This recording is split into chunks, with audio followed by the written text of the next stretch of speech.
Nós vamos compartilhar a palavra de Deus aqui. E como nós estamos fazendo esses cultos, né, e os irmãos que estão de manhã não são os mesmos que estão na noite, eu quero compartilhar a palavra de Deus com os irmãos, e eu quero pregar exatamente a palavra que eu preguei nessa manhã para os irmãos aqui da noite também. E eu estava falando nessa manhã que o assunto que eu vou trazer, aquilo que nós vamos conversar aqui agora, né, num tempo mais reduzido, não é novidade, não tem nada de novo. Você já ouviu, nós já ouvimos, nós já sabemos, mas eu vou dizer uma coisa para você.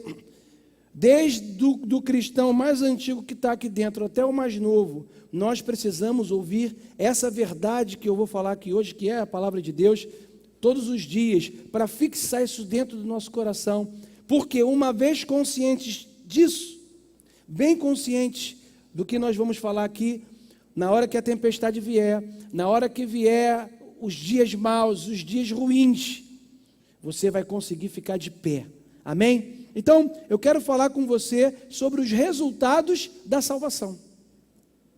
Você sabia que a salvação traz resultados para a nossa vida? Amém? Então eu vou pedir, eu estou falando sempre assim, né? O teu amém tem que ser vezes quanto? 5. Nós estamos com 1/5 aqui, praticamente da nossa lotação. Então você tem que dar amém, irmão, vezes 5. Amém? Amém. Isso aí ficou bonito, agora ficou excelente. Tá certo? Queria que você abrisse a sua Bíblia comigo aí. 2 Coríntios, capítulo 5, versículo 17. Eu vou começar lendo esse versículo e nós vamos ler alguns versículos aqui nessa noite.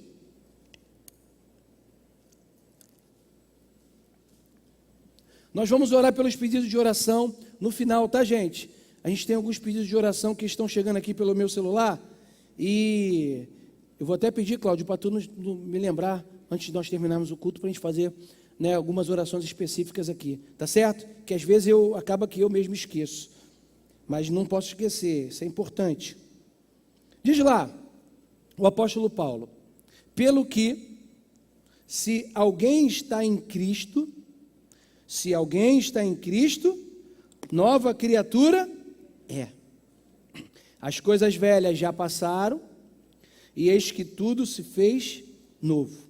Eu quero dizer para você o seguinte: todas as pessoas que estão em Cristo, sem exceção, são nova criatura. E quem é nova criatura aqui diz amém. Por que você é nova criatura? Por que nós somos nova criatura? Porque a Bíblia fala isso. A Bíblia diz que nós somos nova criatura. Por quê? Você é nova criatura porque você primeiro nasceu de novo. João 3, capítulo 3, versículo 6, está escrito: o que é nascido de carne é carne, mas o que nasce do Espírito é Espírito. Não te surpreendas pelo fato de eu te haver dito: deveis nascer de novo. Ora, nós nascemos do Espírito. Nascemos de novo do Espírito. O que é isso? Eu já falei, o nosso espírito estava morto. Aliás, o espírito de todos os homens sem Cristo está morto. Nós somos um ser trino, eu já falei, né? Nós somos um espírito, temos uma alma e habitamos num corpo. Quando o homem pecou, diz a Bíblia que ele o quê? Morreu. Ele morreu o quê? Espiritualmente, o espírito dele morreu. E aí, a partir do momento que o espírito do homem morre, ele não tem como mais se comunicar com Deus. Ele não tem como mais ter contato com Deus. E aí, o plano de salvação é feito, Jesus vem e exatamente quando ele encontra a mulher samaritana, ele revela essa verdade para ela, e ela diz: olha, mulher, vai chegar o tempo, já chegou o tempo, na verdade, em que os verdadeiros, você não vai adorar nem no monte A, nem no monte B, mas os verdadeiros adoradores adorarão a Deus em o quê? Espírito e em verdade. Por quê? Porque nós nascemos do Espírito, fomos ressuscitados com Ele. Por isso você é nova criatura. Você é nova criatura porque você foi gerado pela palavra de Deus. Isso está lá em Tiago 1,18, diz assim: de acordo com a sua vontade, Ele nos gerou pela palavra da verdade, a fim de sermos como que os primeiros frutos de toda a criação. Você é nova criatura porque você foi criado em Cristo Jesus. Está em Efésios. Diz lá, pois somos criação de Deus, realizada em Cristo Jesus, para vivermos em obras boas, em boas obras, a quais Deus preparou de antemão para que nós praticássemos hoje. Você nasceu de novo? Sim, porque você nasceu de uma semente incorruptível. Está escrito lá também, 1 Pedro 1,23. Fostes regenerados não a partir de uma semente perecível, mas imperecível, por meio da palavra de Deus, a qual é viva e operosa em toda a eternidade. Ora, se você está em Cristo, então agora você é uma nova pessoa e os resultados da salvação precisam acontecer na sua vida e na minha vida. Quando eu entrego a minha vida a Jesus, um resultado acontece instantâneo. De quê? A minha mente já muda naquele momento. Eu já passo a enxergar, mesmo que um pouco limitado no começo, as coisas espirituais, e esse resultado da salvação, ele acontece naquele momento imediato, mas o resultado da salvação, ele vai acontecendo e dilatando no tempo. Enquanto nós estamos em Cristo, na nossa caminhada cristã, os resultados da salvação precisam acontecer na nossa vida. Tem amém aí? Tudo quanto pertencia à sua vida velha já não é mais levado em conta por Deus em relação a você. Tudo que aconteceu no passado, tudo que aconteceu anteriormente, Deus não leva mais em consideração, porque você agora foi regenerado, você agora começou a construir uma nova história com Deus. O seu passado aponta para os atos de uma pessoa morta, que legalmente não existe mais no mundo espiritual. Conseguiu pegar isso comigo? Ser nova criação implica em ter uma nova identidade. E é isso que a Bíblia quer dizer quando ela fala que tudo se fez novo. Na tradução desse tudo se fez novo da Bíblia de Jerusalém, diz lá que se fez uma nova realidade. Uma nova realidade aconteceu. E nós hoje estamos vivendo essa nova realidade. Agora você é uma nova pessoa, com uma nova identidade. E a realidade acerca de você mudou. Tudo quanto a palavra de Deus diz que você é, que você tem e que você pode fazer, realmente você pode fazer, realmente você é e realmente Ele pode fazer. Você crê nisso aí? Diz amém. Quando essa palavra diz que tudo se fez novo, ela não quer dizer que você e eu fomos recalchutados. Deus não pegou a minha vida e a sua vida, não transformou a nossa vida e recalchutou a nossa vida. Eu perguntei aqui de manhã, quem já botou um pneu recalchutado no seu carro? Quem nunca botou, atire a primeira pedra. Eu já botei pneu recalchutado. Está falando aqui. Vai durar o quê? Sei lá, 6 meses, 7 meses, depende. Mas é o que dava para a hora, meu. Eu boto o recalchutado, anda 6 meses e depois tu vê que bicho que vai dar. Deus proverá daqui 6 meses para tu comprar um outro. Não é verdade? A gente bota o pneu recalchutado, fica mais barato. Deus não recalchuta a sua vida, Deus regenera você, Ele te dá um novo coração, Ele faz de você uma nova pessoa, uma nova realidade você passa a viver. Você e eu temos que ter ciência disso. Você sabia que antes de nós sermos recriados em Cristo, nós éramos escravos do pecado. O pecado tinha domínio sobre a nossa vida. Nós fazíamos aquilo que agradava a nossa carne. Eu também falei aqui de manhã. Quem já ouviu o discurso de uma pessoa viciada em alguma coisa? Ou droga, ou álcool. Quer dizer, droga e álcool é uma droga, enfim, lícita, mas é uma droga, né? Em alguma coisa, você já ouviu uma pessoa falar para você assim, poxa, eu estou tomando isso aqui já destruiu a minha vida, a minha família, eu já perdi tudo. mas olha, eu estou tomando isso aqui, mas eu não consigo parar, eu sei que faz mal, mas não consigo parar de tomar isso. Quem já ouviu isso? Não é verdade? Por quê? Porque o homem sem Cristo, ele é escravo do pecado. O pecado tem um domínio, o diabo coloca um jugo sobre aquela pessoa, o diabo coloca sobre ela um fardo, ele vai limitando a vida daquela pessoa, ao ponto dela, mesmo querendo, não poder fazer diferente. Mas quando você se tornou nova criatura, uma notícia muito boa aconteceu para mim e para você. Vai lá comigo em Romanos 6, versículo 12. Essa eu vou esperar você abrir, para você marcar isso, você nunca mais pode esquecer na sua vida.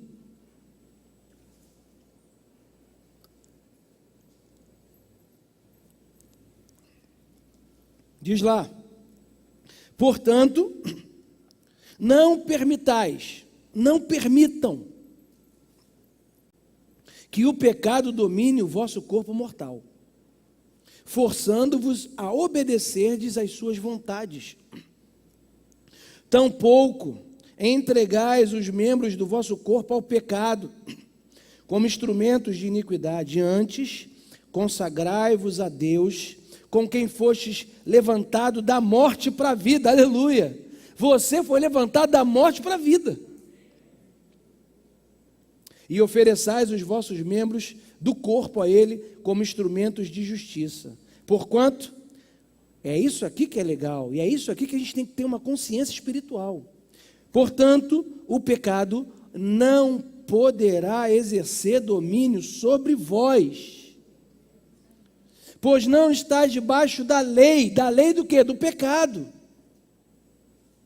mas debaixo da graça. É interessante, irmãos, que o apóstolo Paulo, ao escrever à igreja de Roma, nesse versículo aqui, obviamente que inspirado por Deus, ele fala um negócio muito interessante para mim e para você, que nós temos que prestar atenção no que está escrito no versículo. Ele fala assim: não permitais, não permitam. Isso quer dizer que cabe a você e cabe a mim permitir ou não que o pecado domine sobre a sua vida. Não é Deus que vai vir aqui e impedir eu e você de fazermos o que não é para ser feito. Não, Ele já derramou o Espírito Santo sobre a minha vida, sobre a sua vida. Ele já te capacitou no Espírito para que você tenha.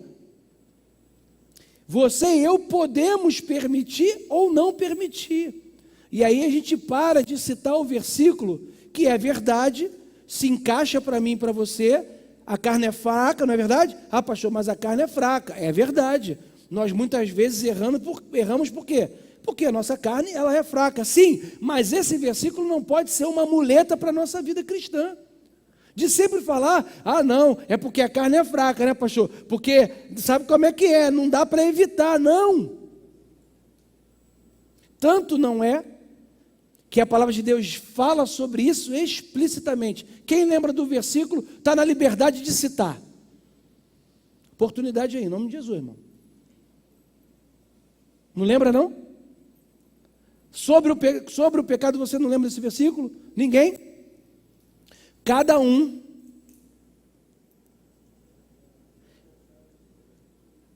ao ser tentado, não diga: estou sendo tentado por Deus. Diz a palavra: porque Deus a ninguém tenta. Cada um é tentado segundo a sua própria cobiça, quando ela aí o atrai e o seduz. Não diga que Deus foi quem tentou, porque Deus não tenta ninguém. Nós somos tentados pela nossa própria cobiça, e a nossa cobiça nos atrai, nos seduz, e ela dá consumação ao pecado. Mas a Bíblia vai dizer que eu e você, como nova criatura, nós precisamos apresentar muitos resultados, dentre os quais esse é um. Qual o resultado? Você não é mais escravo do pecado. Entenda isso, porque quando você entender isso, você vai poder, no seu dia a dia, dizer: eu não vou praticar isso, eu não vou pensar isso, eu não vou fazer isso. Por quê? Porque eu não sou escravo do pecado, a minha carne não manda mais em mim, eu vivo para Deus. E o que eu vou fazer? Eu vou perdoar, por exemplo. Ah, mas falou mal de você para todo mundo, fez fofoca com o teu nome. Alguém já fez fofoca com o seu nome? Não? Tu que fez, né? Do outro. Né? Agora eu não vou mais perdoar, eu não quero ver essa pessoa. Tu já falou isso? Eu não quero ver essa pessoa nem pintada de ouro na minha frente. Mentira, que se tiver pintada de ouro, já legal, tu vai querer, pelo menos pegar o ouro para você. Mas se nós somos novas criaturas, nós não vamos cair nisso. Nós vamos falar: não, mesmo assim, mesmo sofrendo dano, eu vou sofrer esse dano, eu vou perdoar, eu vou andar segunda milha. Por quê? Não é porque eu quero, é porque o pecado não tem mais domínio sobre a minha vida. Isso é um resultado da salvação. A verdade é que nem o pecado, nem o diabo, nem as consequências do pecado, tais como a enfermidade, a dor, a miséria, todas as formas de maldição, nenhuma dessas coisas tem mais domínio sobre a minha vida e sobre a sua vida. É uma nova realidade que hoje nós passamos a usufruir em Cristo Jesus. Mas mesmo sabendo disso tudo, não parece que muitos cristãos, muitos irmãos, muitas pessoas ouvem isso, sabem disso, mas testemunham que a sua vida na prática, no dia a dia, parece que essas coisas não funcionam na vida delas. Parece que essas realidades, parece que tudo isso que está escrito na palavra de Deus, no meu dia a dia, não funciona.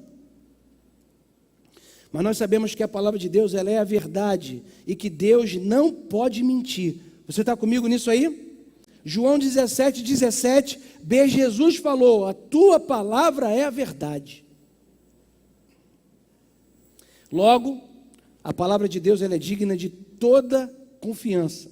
Mas olha, mesmo depois de nós termos nascido de novo, parece que muitas vezes nós ainda vivemos presos à nossa velha vida. E que essas realidades da nova criação, e que esses resultados da salvação não são tão reais assim para a gente.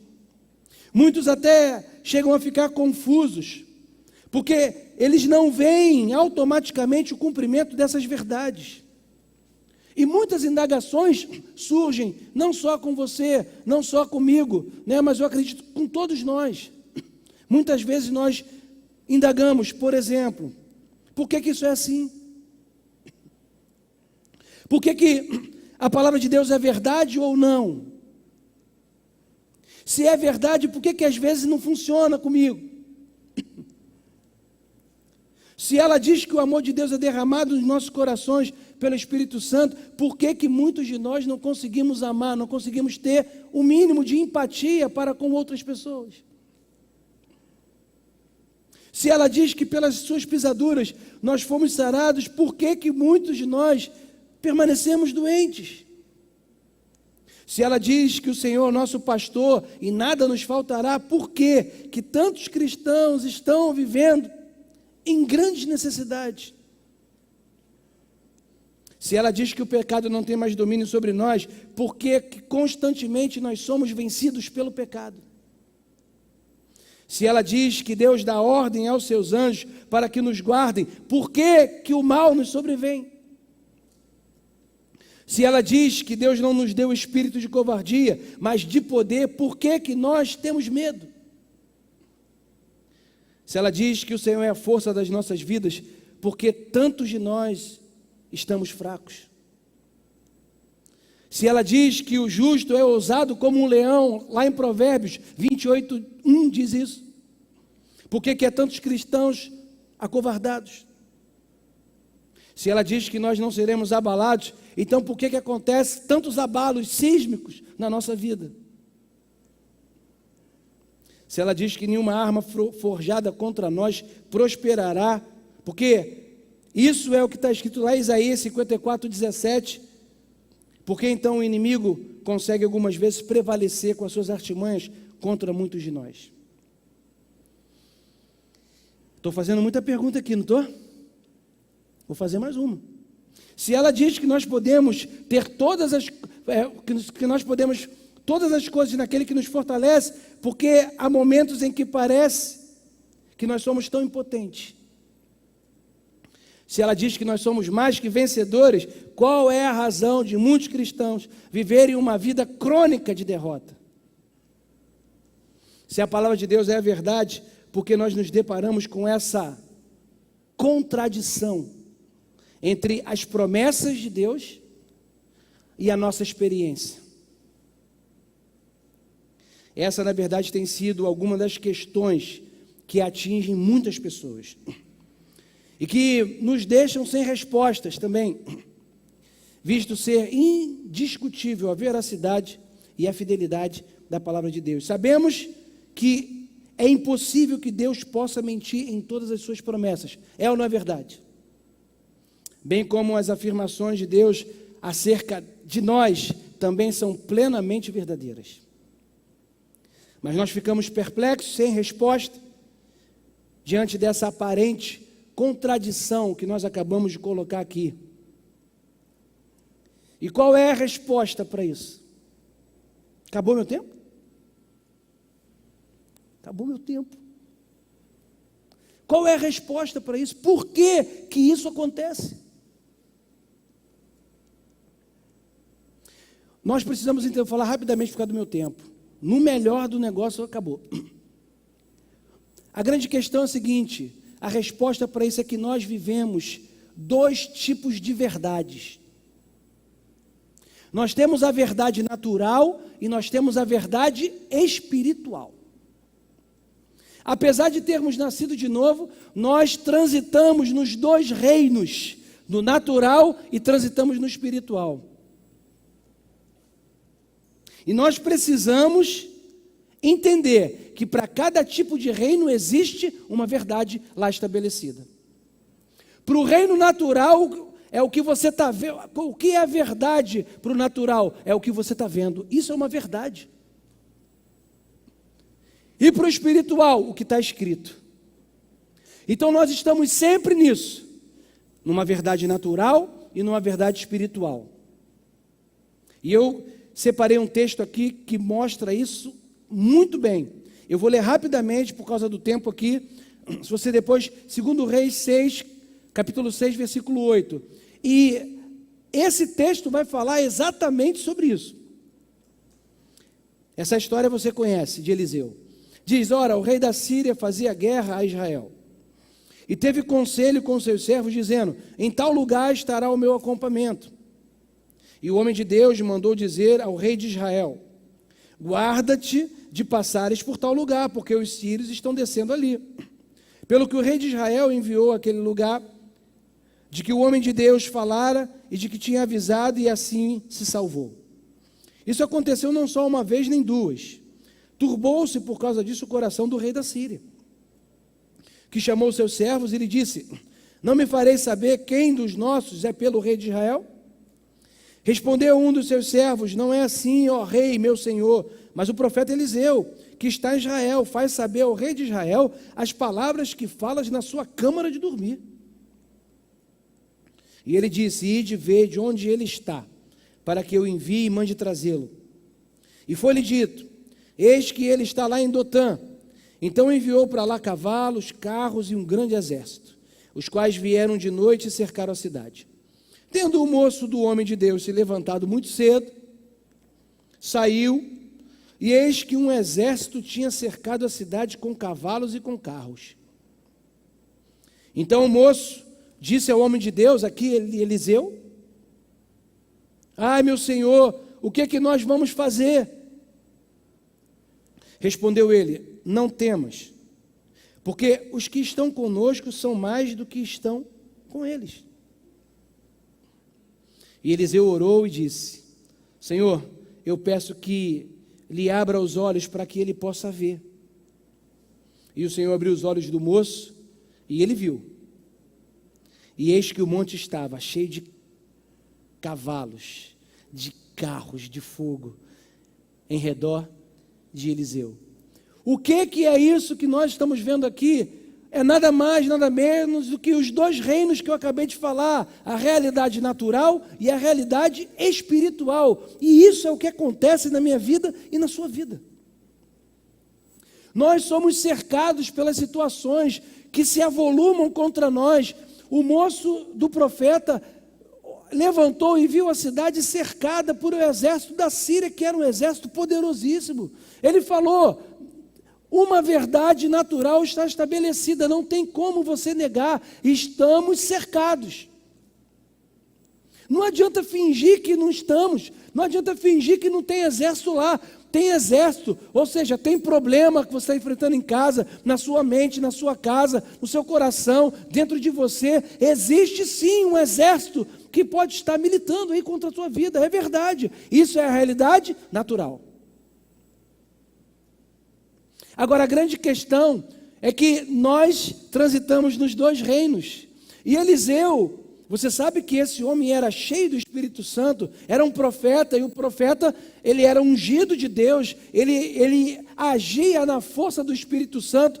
Isso era uma prévia do Antigo Testamento que viria para o Novo. Hoje não é só um profeta que é cheio do Espírito Santo, é todo aquele que entrega a sua vida a Jesus, que nasce de novo, que é nova criatura. Nós somos como o profeta Eliseu. Hoje nós somos cheios do Espírito Santo, ele está em nós. Então nós precisamos ter a capacidade que ele teve de enxergar não só o natural, porque o natural ele viu também, mas ele falou: olha, tem o natural, mas é o seguinte, tem o espiritual, e o espiritual diz o seguinte: tem carros de fogo, cavaleiros aí ao redor, e é maior do que esse exército, porque Deus está conosco. Na sua vida é assim também, não importa do que você está cercado, a palavra de Deus diz quem Deus é, quem você é, e o que você pode nele. Você e eu precisamos crer no que está escrito, é isso. Quanto mais colocamos para dentro do nosso coração essa palavra, quanto mais estamos ligados intimamente com Deus, mais essa realidade espiritual vai ficando proporcionalmente maior à realidade natural, e nós começamos a enxergar a nossa vida pelo espiritual. E quando isso acontece, irmão, não tem nada que derrube a mim e a você, mesmo com os exércitos diante de nós, nós ficamos tranquilos e falamos: Deus está comigo, o exército dele está ao nosso derredor, e nós então vamos vivendo os resultados da salvação. Por que muitas vezes não vivemos esse resultado? Porque primeiro também achamos que os resultados da salvação acontecem automaticamente. Achamos que Deus vai fazendo as coisas na nossa vida automaticamente, sem contrapartidas. Deus é bom, amém? Deus quer o melhor para você, amém? Mas Deus também quer a tua fidelidade, é minha. Deus também quer que eu e você estejamos prontos, fiéis diante dele. Vamos usar o nome de Jesus, aleluia, em nome de Jesus, vamos usar o nome de Jesus, irmão, não é assim não. Qualquer coisa o cara cita um versículo da Bíblia. Eu já falei, eu trabalhei no Degase, cara, um tempo eu trabalho ainda, eu já vi isso, Cláudio, não sei se tu já viu isso, já viu, Cláudio? O menor em conflito com a lei, o cara fala, está amarrado no nome de Jesus. Eu não entendo, como é que pode? Não, seu Glaucio, tipo que, né, que nós é tudo cristão aqui. Tipo que, qual é, menor? Menor, vai, respeita o senhor da igreja aí, menor. Qual é, menor? Oração, menor.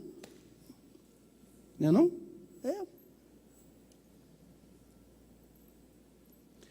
O nome de Jesus só pode estar na boca de um servo de Deus que nasceu de novo e que tem aliança com ele. Aí vai funcionar. Aí vai ter resultado. Quem lembra daquela passagem de Atos? Que os homens viram os apóstolos expulsando em nome de Jesus e falaram: em nome de Jesus é bom. Aí eles foram lá pro capiroto: em nome de Jesus, de Paulo eu te expulso. Os demônios tudo caindo. Quando de repente veio um cara do nada, querendo expulsar o demônio. Falou, calma aí, gente, gente, a gente vai sair agora não, calma aí. Ih, rapaz, não, pode vir, galera, não sai não. Todo mundo na vida do cara, não sai não. Já estava pensando até que a gente conhece Jesus, a gente conhece Paulo, e vocês quem são? Não nasceram de novo, não tinham compromisso com Deus, estavam querendo usar o nome de Jesus em seu favor. O que aconteceu com eles, irmãos, lá no texto? Quem lembra? Tomaram uma coça. E muitas vezes nós estamos, irmãos, tomando coça na vida, sabe por quê? Porque nós não estamos nos posicionando da forma como Deus queria que nós nos posicionássemos. Nós estamos abrindo a nossa boca, falando de Deus, mas nós estamos vivendo como ímpios, muitas vezes. Essa aqui veio agora, essa é nova, se for de manhã não, essa aqui veio aqui agora. Muitas vezes nós estamos professando o nome de Deus, mas lá no nosso coração não é a realidade. Deus quer que os resultados da salvação aconteçam na nossa vida. Nós precisamos entender, existem resultados sim, bons, promessas, que nós vamos viver com Deus, mesmo em meio a lutas. Não é que não vamos ter lutas, vamos ter situações difíceis, vamos nos abalar, vamos ter medo sim, vamos ficar nervosos, vamos duvidar. Verdade. Mas nós não podemos perder a consciência de que nós nascemos de novo, de que Ele é o nosso Deus, e nós vamos ter sempre que nos voltar para a palavra de Deus e para o reino espiritual. Irmão, o mundo espiritual é o que tem que guiar o natural, e não o contrário, porque quando isso acontece, nós não vemos os resultados da salvação na nossa vida. Fomos chamados para sermos guiados pelo Espírito Santo, e é isso que Ele quer fazer na minha vida e na sua vida. Eu não posso continuar porque o meu tempo acabou. Amém? Você pode ficar de pé comigo?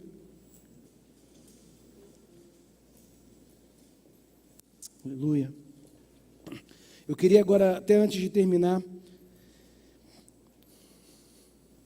pedir que você fechasse seus olhos, que você falasse com Deus aí. Que você falasse, Senhor, eis-me aqui. Faz com que eu e o meu irmão, faz com que nós possamos ser guiados pelo mundo espiritual. Porque todas as coisas já nos foram entregues no mundo espiritual. No livro de Efésios, Senhor, está escrito que o Senhor já nos abençoou com toda sorte de bênçãos espirituais nas regiões celestes em Cristo Jesus. Nós já temos em nosso favor, à nossa disposição, a paz, a alegria. Já temos, Senhor, fruto do Espírito à nossa disposição, mas, Pai, que nós possamos viver e buscar as coisas espirituais.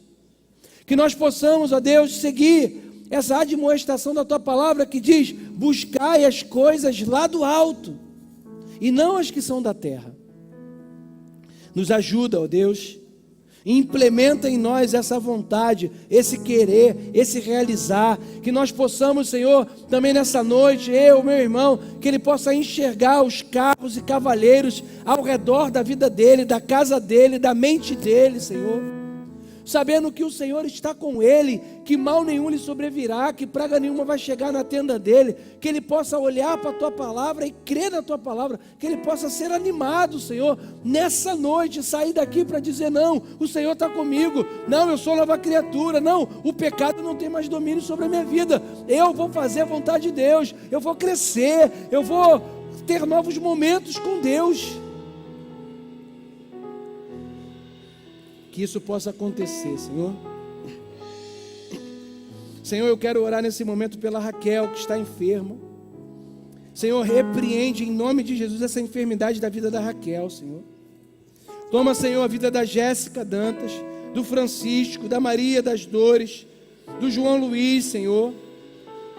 Pai, em nome de Jesus eu oro pela vida da dona Necita, que está internada, Senhor, com Covid, que ela seja curada, Senhor. Nós repreendemos a Covid na vida dela, agora, em nome de Jesus. Oramos pela Néia, Luciné, pela Elaine, também com Covid, sejam curadas em nome de Jesus. Eu oro pelo José Gomes para que seja curado também, em nome de Jesus, Senhor. Pela vida do Mauro, pelo Hélio também internado com Covid, Senhor, cura, ó Pai. Cura, Pai. Repreende, Senhor, esse mal, essa pandemia. Nós continuamos a orar, a pedir ao Senhor, repreende esse mal, Senhor. Que esse mal retroceda no mundo, que esse mal retroceda no nosso país, que esse mal retroceda, que ele não volte, Pai. Em nome de Jesus, eu oro pelo Gisael, Pai, e pela sua família. Em nome de Jesus, em nome de Jesus, em nome de Jesus. Amém. Queria cantar uma música, posso? Que nós cantamos de manhã. Tudo está... Pode ser? Pedi para tu me ajudar aí, Rafael. Queria cantar essa música porque essa música exemplifica muito para mim o que está escrito em Efésios, que eu acabei de citar.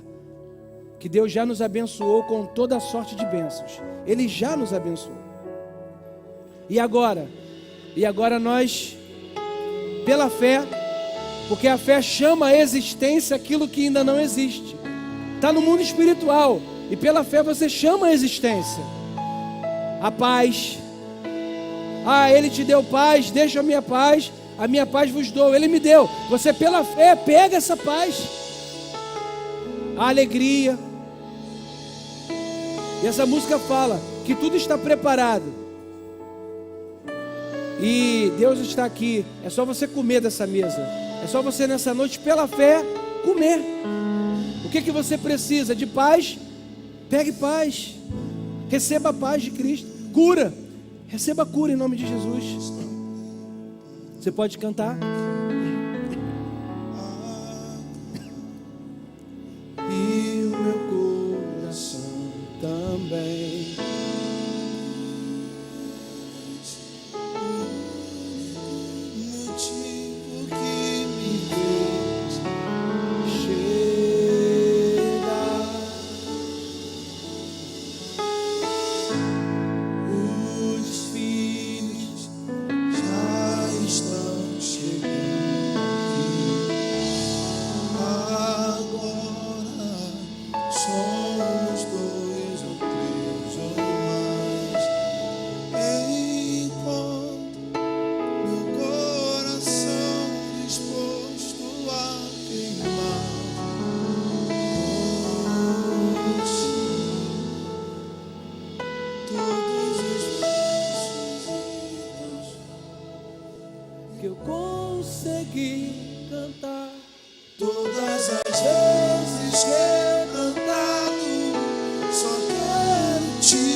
Oh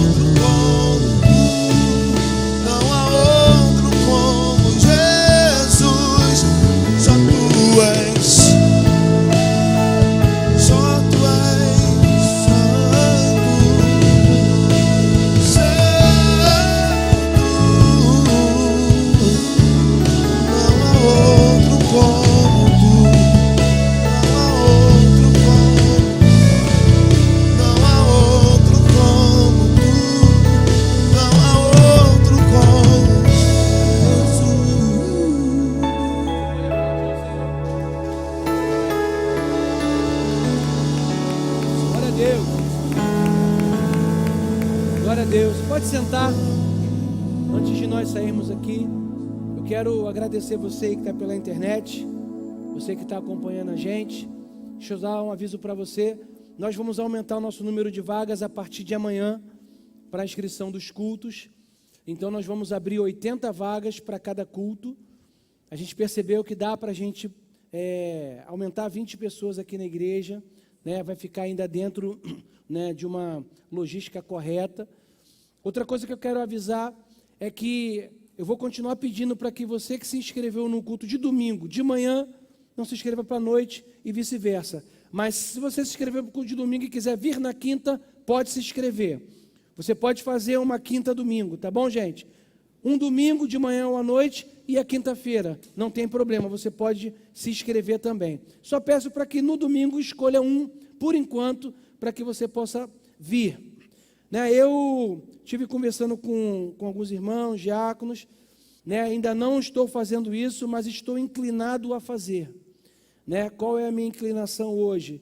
Eu estou bem inclinado a liberar, para dar liberdade, obviamente, aquelas pessoas que têm mais de 60 anos, que sentirem-se à vontade, quiserem inscrever-se, vir para o culto. Ainda não é oficial, mas eu estou pensando em fazer isso. Né, vou confirmar isso daí no próximo culto, né, na próxima semana, mas eu já estou pensando em fazer isso. Pastor, por quê? Eu vou falar da nossa realidade, tá, gente? De Éden, da nossa realidade aqui. Eu, quinta-feira, estava aqui praticamente o dia inteiro na igreja, né, e eu fui ao mercado, eu fui, né, para fazer alguma coisa aqui, e eu, sinceramente, vi muitos irmãos acima de 60 anos circulando normalmente no mercado, normalmente, aí, fazendo o que é para ser feito, indo para o banco, fazendo as coisas que precisam ser feitas, e eu estou pensando também por base nisso, e não temos nenhuma proibição legal, temos recomendação, mas não temos, acho que, uma proibição legal para isso, que se tiver, isso é que eu vou ver, isso é que eu vou verificar, que se tiver uma proibição legal, eu não vou fazer, mesmo tendo essa inclinação. Mas se for uma recomendação então, eu estou pensando em dar essa liberdade. Obviamente que os irmãos que acima de 60 anos, eles não têm obrigação de vir. Não é que tem que vir obrigado. Às vezes até o irmão trabalha aqui na igreja, vai falar, pô, pastor, então eu não queria ir, mas eu vou. Não. Assim como foi feito e está sendo feito até para todos os líderes e trabalhadores da igreja, aqueles irmãos que sentirem-se à vontade em estar conosco, nós provavelmente vamos fazer isso, ainda não é oficial, mas eu estou pensando, né, nós vamos conversar para ver se realmente vamos fazer dessa forma. Né, até porque eu acho que a forma como nós estamos fazendo aqui, o nosso procedimento, eu acredito que está contento, né, e eu acho que tem uma segurança para estarmos aqui. Né, a redução do horário de culto, a disponibilidade, a forma como nós estamos fazendo, eu acho que está bem dentro dos parâmetros. Amém, gente? Então, você que está na internet, fica aí o aviso, nós vamos aumentar as vagas, pode se inscrever em um culto de domingo e na quinta-feira é livre, pode também se inscrever para quinta-feira, não tem problema, que Deus te abençoe aí, até a próxima transmissão, Deus te abençoe rica e abundantemente, e agora eu venho para cá também.